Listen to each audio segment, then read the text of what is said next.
Hello दोस्तों, welcome to edu Pathshala education with difference में आपका स्वागत है। आज अब मैं आपको एडू पाठशाला में मॉडर्न इंडियन हिस्ट्री जीके इन हिंदी एमसीक्यू सेट 4 लेकर के आया हूँ। सेट 1 टू 3rd मैं आपको पहले बता चुका हूँ, जो कि आपको डिस्क्रिप्शन लिंक में आपको लिंक मिल जाएगा, वहाँ से आप देख सकते हैं। और प्लेलिस्ट में आपको एंशिएंट, मेडिएवल से रिलेटेड जितने भी एमसीक्यू क्वेश्चन हैं सारे आपको मिल जाएंगे, और कांग्रेस का सेशन भी मिल जाएगा, उसमें एमसीक्यू क्वेश्चन भी है। आइए आज का सेशन स्टार्ट करते हैं सेट 4 से। आइए क्वेश्चन नंबर देखते हैं 121। भारत छोड़ो आंदोलन के दौरान अंग्रेजों ने भारतीय नेताओं को गिरफ्तार करने के लिए कौन सा ऑपरेशन चलाया था? दोस्तों, ये ऑप्शन नंबर सी इसका राइट आंसर है। ऑप्शन नंबर सी इसका राइट आंसर है, ऑपरेशन थंडरबोल्ट। भारत छोड़ो आंदोलन अथवा अगस्त आंदोलन सविनय अवज्ञा आंदोलन था। इसकी शुरुआत अगस्त 1942 में की गई थी। इसकी शुरुआत 1942 में की गई थी। आइए चलते हैं नेक्स्ट क्वेश्चन पे।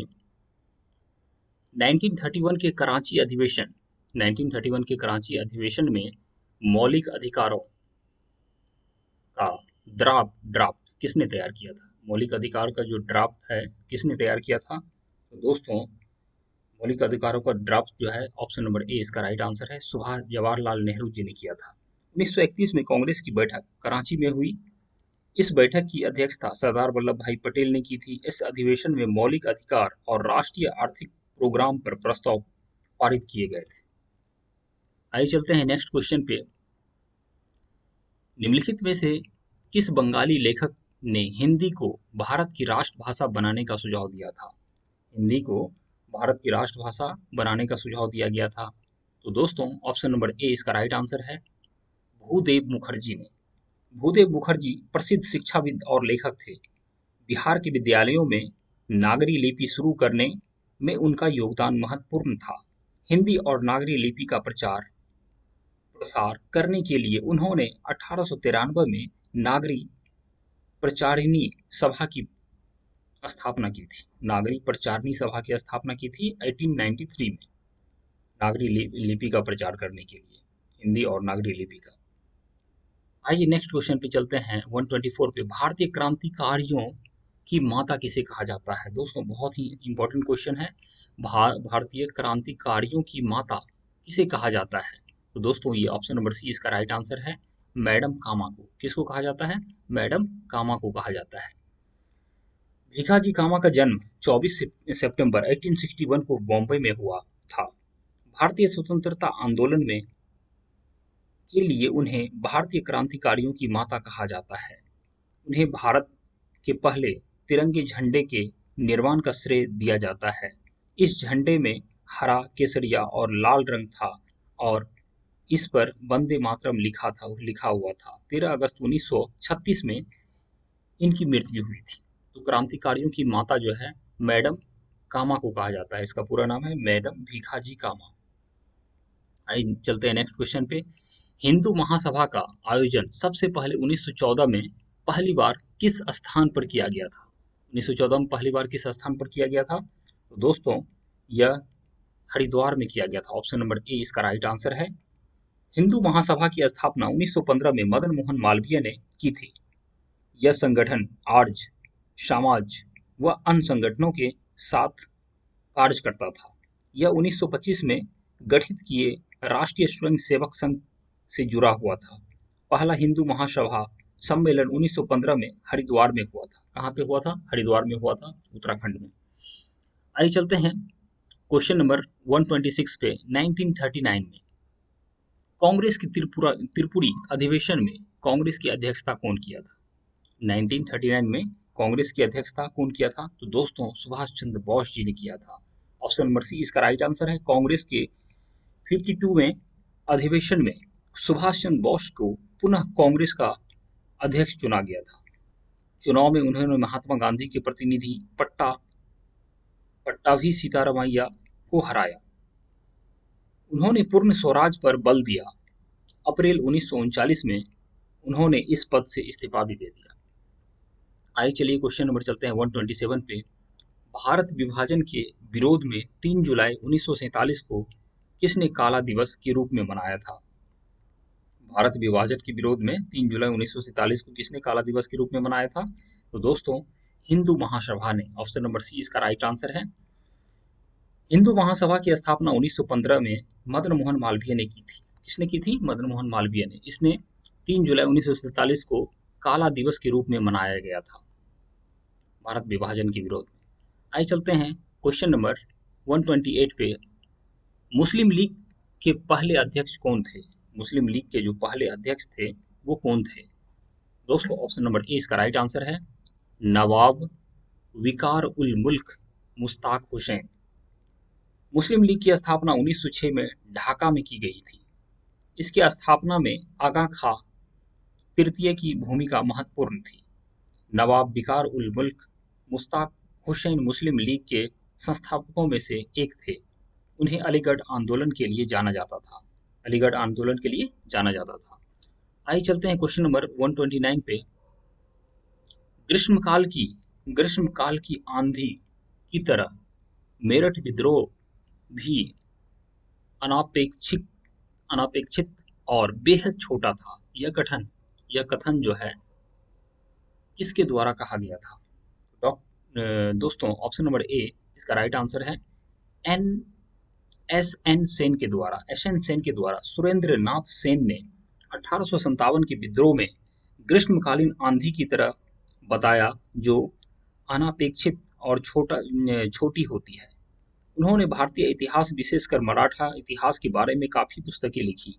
1857 के विद्रोह में आंदोलन के बारे में 1857 के आंदोलन के बारे में लिखने के लिए भारत सरकार ने उन्हें निर्देश दिया था। आइए चलते हैं 130 पे। क्वेश्चन नंबर 130 पे। कंपनी शासन के दौरान विधवा पुनर्विवाह अधिनियम किसके द्वारा तैयार किया गया था? कंपनी शासन के द्वारा जो है विधवा पुनर्विवाह अधिनियम किसके द्वारा तैयार किया गया था? दोस्तों, option number B lord Dalhousie के द्वारा। हिंदू विधवा पुनर्विवाह अधिनियम 1856 को 25 जुलाई 1856 को लागू किया गया था। इस अधिनियम के द्वारा विधवा पुनर्विवाह को कानूनी मान्यता मिली। इस अधिनियम को लॉर्ड डलहौजी द्वारा ड्राफ्ट किया गया था। इसके द्वारा लॉर्ड डलहौजी द्वारा जो है ड्राफ्ट किया गया था। आइए चलिए क्वेश्चन नंबर चलते हैं 131 पे। अलीगढ़ की जो संधि पर कब हस्ताक्षर किए गए थे? अलीगढ़ की जो संधि है उस पर कब हस्ताक्षर किए गए थे? तो दोस्तों, ऑप्शन नंबर सी इसका राइट आंसर है। फरवरी 1757 में, 1757 में, मतलब 9 फरवरी 1757 को अलीनगर की संधि पर रॉबर्ट क्लाइव और बंगाल के नवाब मिर्जा मोहम्मद सिराजुद्दौला ने हस्ताक्षर किए। इस संधि के द्वारा अंग्रेजों को अपने सिक्के जारी करने का अधिकार प्रदान किया गया। यह संधि प्लासी की लड़ाई का परिणाम था। आइए चलते हैं क्वेश्चन नंबर 132 पे। एओ ह्यूम की जीवनी किसके द्वारा लिखी गई थी? दोस्तों, बहुत ही इंपॉर्टेंट क्वेश्चन है ये, मैं आपको पहले भी बता चुका हूँ। डब्ल्यू वेडरवर्न के द्वारा जो कांग्रेस सेशन के 5वें सेशन के अध्यक्ष चुने गए थे। सर विलियम वेडरवर्न भारत में कार्यरत सिविल सेवक थे। उन्होंने 1912 में कांग्रेस के संस्थापक एओ ह्यूम की जीवनी लिखी थी। डब्ल्यू वेडरवर्न ने लिखी थी।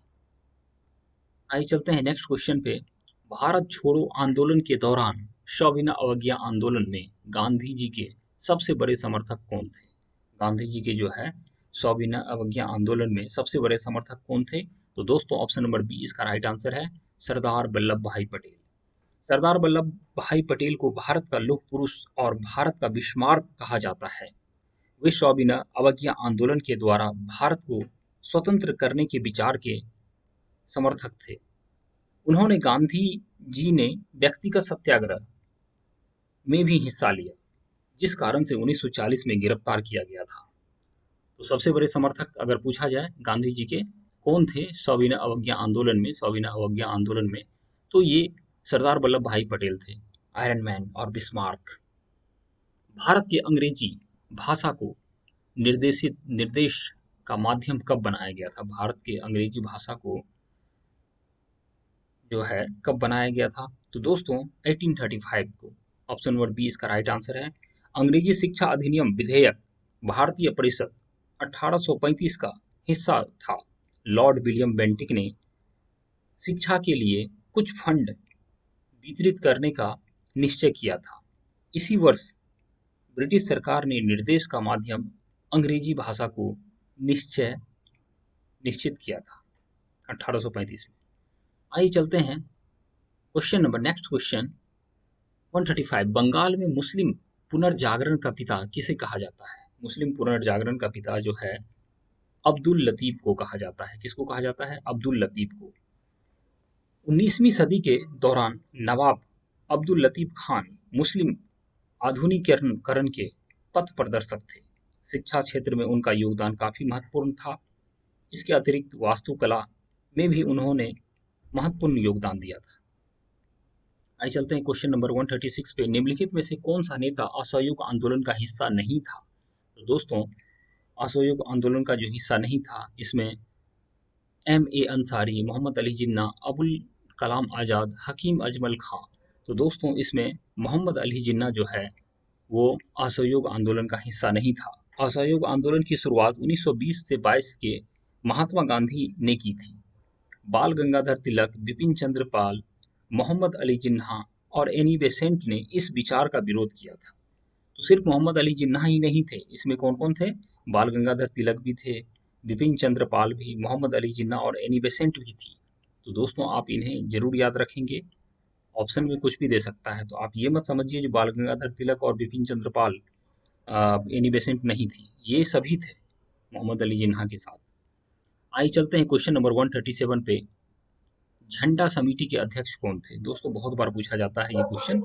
झंडा समिति के अध्यक्ष option number D Rajendra Prasad, doctor Rajendra Prasad थे। डॉक्टर राजेंद्र प्रसाद संविधान सभा की झंडा समिति के अध्यक्ष थे। 22 जुलाई 1947 को कांग्रेस के झंडे में थोड़ा सा बदलाव करके उसे राष्ट्रीय ध्वज के रूप में भी स्वीकार किया गया था। आइए चलते हैं क्वेश्चन नंबर 138 पे। कृषक आंदोलन बिजोलिया किस वर्तमान राज्य से संबंधित है? कृषक आंदोलन जो बिजोलिया है किस राज्य से संबंधित है जो अभी वर्तमान में है? बिजोलिया राजस्थान से। ऑप्शन नंबर डी इसका राइट आंसर है। बिजोलिया किसान आंदोलन वर्तमान मेवाड़ के उदयपुर में स्थित है। इस आंदोलन के शुरुआती दौर में सीताराम दास ने नेतृत्व किया था। इस आंदोलन में किसानों ने बेगार करने से इनकार किया और कर देने से इनकार किया था। बेगार करने से इनकार किया और कर देने से भी इनकार किया था। आइए चलते हैं क्वेश्चन नंबर 139 पे। भाषाई आधार पर बनाया जाने वाला पहला राज्य कौन सा था? दोस्तों यह सभी को पता होगा, ये आंध्र प्रदेश था।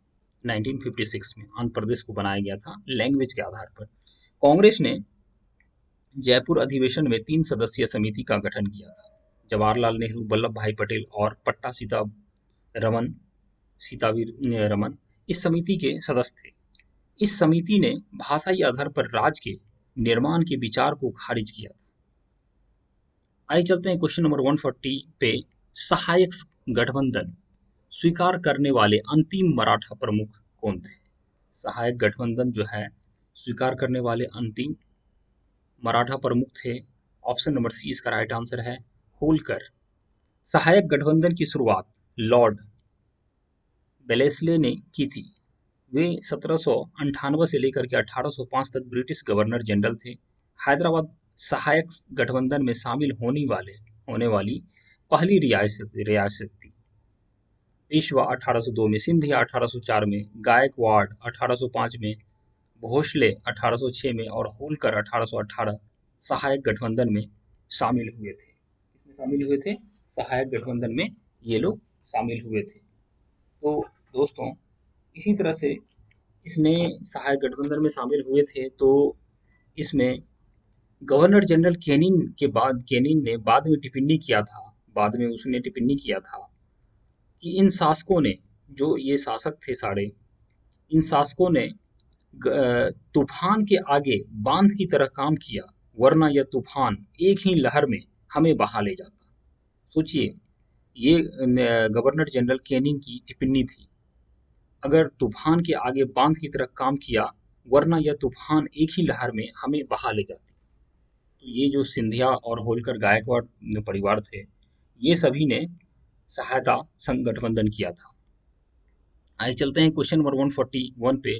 सर्वप्रथम किसने अंग्रेजी में पहली भारतीय रचना रची? अंग्रेजी में जो है पहली भारतीय रचना रची। तो दोस्तों इसका जो आंसर हो जाएगा option number A, Kashi Prasad Ghosh ने। Option number A, Kashi Prasad Ghosh ने सर्वप्रथम अंग्रेजी में पहली भारतीय रचना रची थी। काशी प्रसाद ने अंग्रेजी में पहली भारतीय कविता लिखी।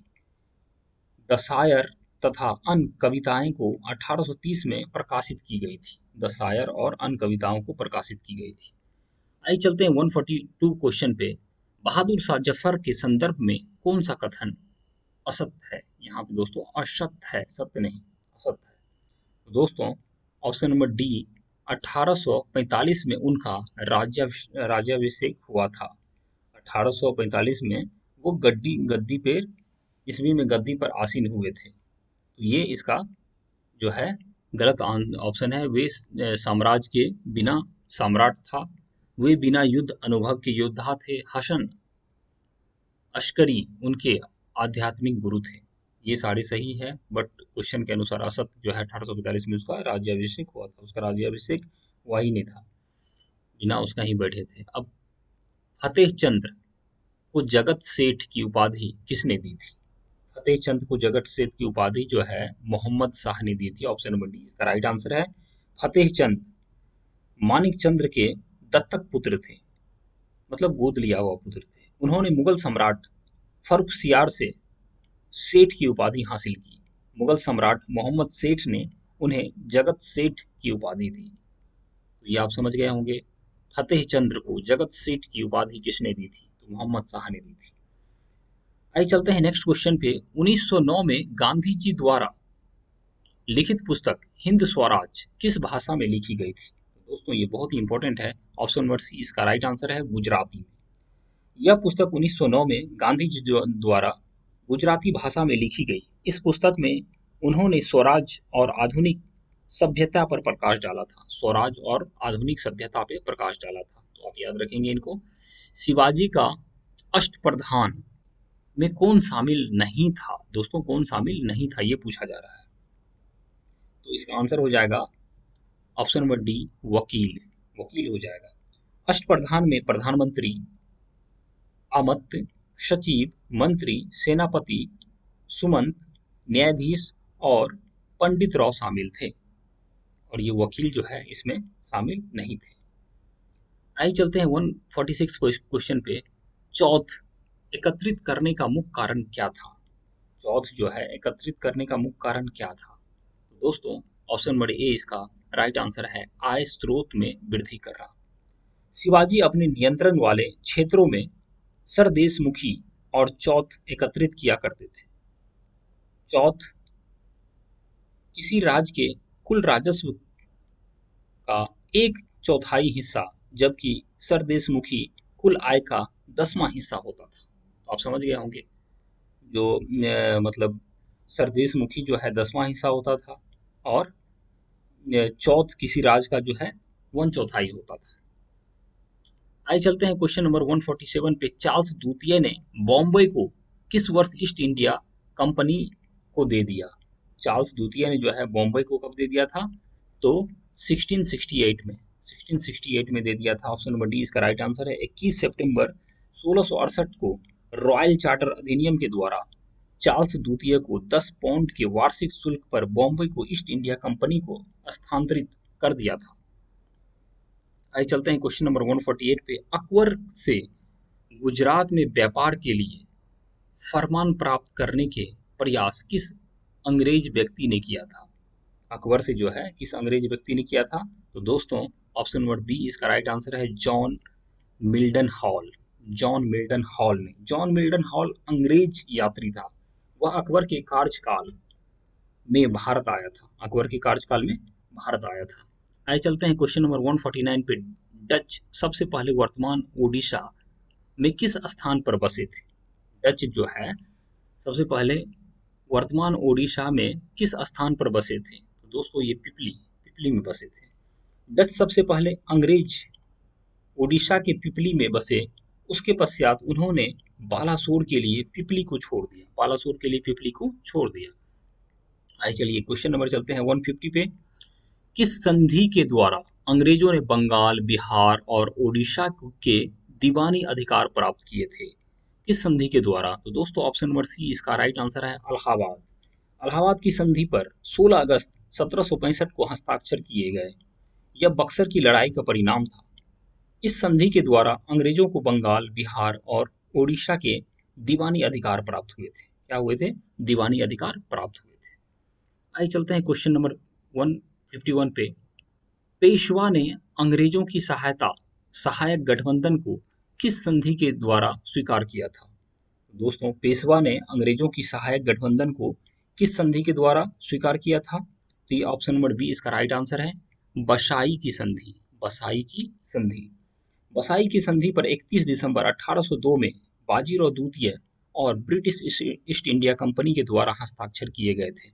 यह संधि पूना की लड़ाई के बाद की गई थी। कब की गई थी? पूना की लड़ाई के बाद की गई थी।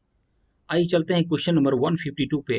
अंग्रेजों की सहायक गठबंधन की नीति का पहला शिकार कौन बना था? अंग्रेजों की जो है सहायक गठबंधन की नीति का पहला अधिकार कौन बना था? तो दोस्तों ऑप्शन नंबर डी इसका राइट आंसर है हैदराबाद। सहायक गठबंधन एक ताकतवर राज्य और उसके अधीन कमजोर राज्य के बीच होता है। अंग्रेजों के सहायक गठबंधन का पहला शिकार हैदराबाद का निजाम बना। लॉर्ड वेलेस्ले ने इसका प्रतिपादन किया था। लॉर्ड वेलेस्ले ने क्या किया था? इसका प्रतिपादन किया गया।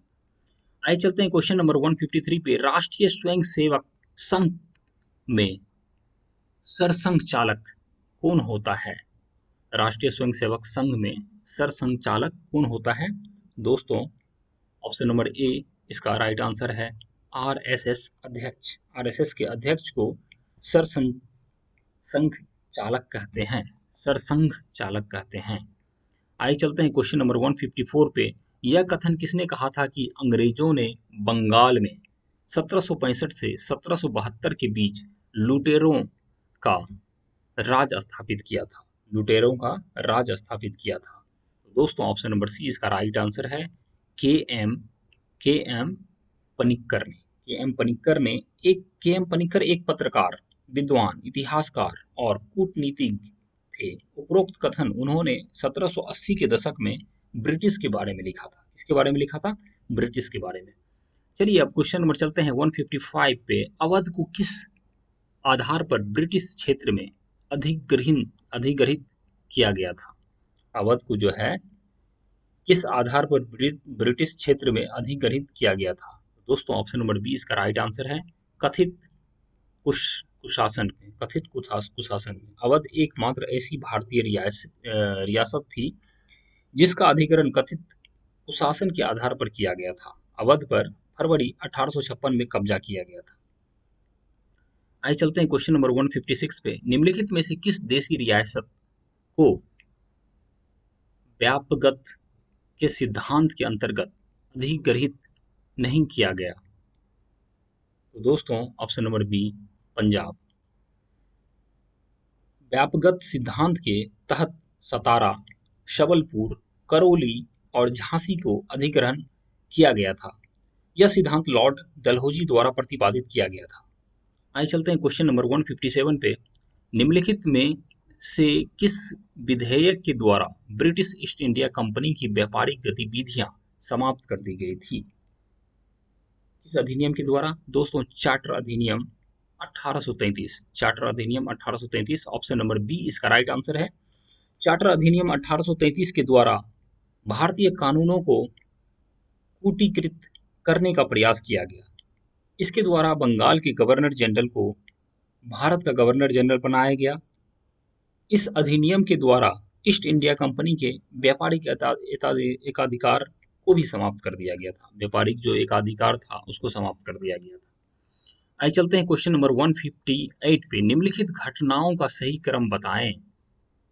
निम्नलिखित घटनाओं का सही क्रम बताएं। तो दोस्तों ये ऑप्शन मैकडोनाले आयोग, मैकडोनाले आयोग जो है ये 1909 में आया था। कब आया था? 1900 1901 में, सॉरी 1901 में आया था ये। उसके बाद पहला औद्योगिक आयोग जो आया था ये आया था 1916 में। कब आया था? 1916 में आया था। और पहला वित्त आयोग जो आया था ये पहला वित्त आयोग जो आया था ये 1919 में आया था। 18 और 19 में आया था, तो 1919 में आया था ये। तो इस अनुसार जो है क्या हो जाएगा इसका सही क्रम?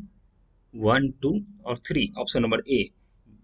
मैकडोनाले आयोग का गठन 1901 लॉर्ड कर्जन द्वारा किया गया था। पहला औद्योगिक आयोग 1916 में गठित किया गया था। पहला औद्योगिक आयोग जो है 1916 में गठित किया गया था। इस आयोग में 1918 में अपनी रिपोर्ट सौंपी। इस आयोग ने क्या किया था? 1918 में जो है अपनी रिपोर्ट को सौंपी थी। 1918 में अपनी रिपोर्ट सौंपी थी ये आयोग ने। ठीक है। पहले वित्त आयोग का गठन 1919 में हुआ था। पहला जो वित्त आयोग हुआ था कब हुआ था? 1919 में आया था। इस आयोग ने कुछ एक विशिष्ट उद्योग का शुल्क से संरक्षण करने की सिफारिश की थी। शुल्क से संरक्षण करने का सिफारिश भी किया था। तो ऑप्शन नंबर ए आप याद रखेंगे, 1901, 1916, 1919। आइए चलिए क्वेश्चन नंबर चलते हैं 159 पे। राजस्व बंदोबस्त की महलवारी व्यवस्था की शुरुआत किस स्थान से हुई थी? राजस्व बंदोबस्त की महलवारी व्यवस्था की शुरुआत जो है कहाँ से हुई थी? तो दोस्तों ये ऑप्शन नंबर डी इसका राइट आंसर है, उत्तर पश्चिम प्रांत से। भू राजस्व का अस्थायी बंदोबस्त बंगाल, बिहार और उड़ीसा में लॉर्ड कॉर्नवालिस द्वारा शुरू किया गया था। रैयतवाड़ी की शुरुआत बॉम्बे और मद्रास ने की गई, जबकि महलवाड़ी की शुरुआत उत्तर पश्चिम प्रांत, पंजाब, दिल्ली, मध्य भारत और उत्तर प्रदेश में शुरू शुरू हुई थी। आइए चलिए क्वेश्चन नंबर चलते हैं 160 पे, जो कि आज के सेशन का लास्ट क्वेश्चन होगा। 1857 के विद्रोह का सर्वाधिक प्रभाव किस राज्य में था? 1857 का जो विद्रोह था यह सबसे ज्यादा प्रभाव जो है यह अवध में पड़ा था। ऑप्शन नंबर सी इसका राइट आंसर है। 1857 के विद्रोह के दौरान अवध आंदोलन का प्रमुख केंद्र था। अवध का अधिग्रहण भारत के गवर्नर जनरल लॉर्ड डलहौजी द्वारा 1856 में किया गया था। विद्रोह के दौरान बेगम हजरत महल ने अवध से नेतृत्व किया था। हजरत महल ने क्या किया था? बेगम हजरत महल ने अवध से नेतृत्व किया था। तो 1857 का विद्रोह जो है सर्वाधिक जो प्रभाव जो है ये अवध को पड़ा था। तो thank you for watching my YouTube channel Edu Pathshala education with difference. Thank you very much. तो दोस्तों आपको ये सेशन कैसा लगा? अगर आपको अच्छा लगा तो आप लाइक, शेयर और सब्सक्राइब जरूर करें और दोस्तों को बताएं। और जो भी इसमें कुछ आपको प्रॉब्लम लग रहा है मुझे कमेंट करके बताएं, मैं उसमें सुधार लाऊंगा। और आपको डिस्क्रिप्शन लिंक में इससे रिलेटेड सारे वीडियो दिया हुआ रहेगा, आप जरूर देखें और प्लेलिस्ट में जा करके आपको जो भी यूजफुल वीडियो लगे आप उन्हें देखें और एग्जाम के लिए अच्छे से प्रिपरेशन करें। मैं आपके लिए आगे वीडियो लाता रहूँगा। Thank you very much.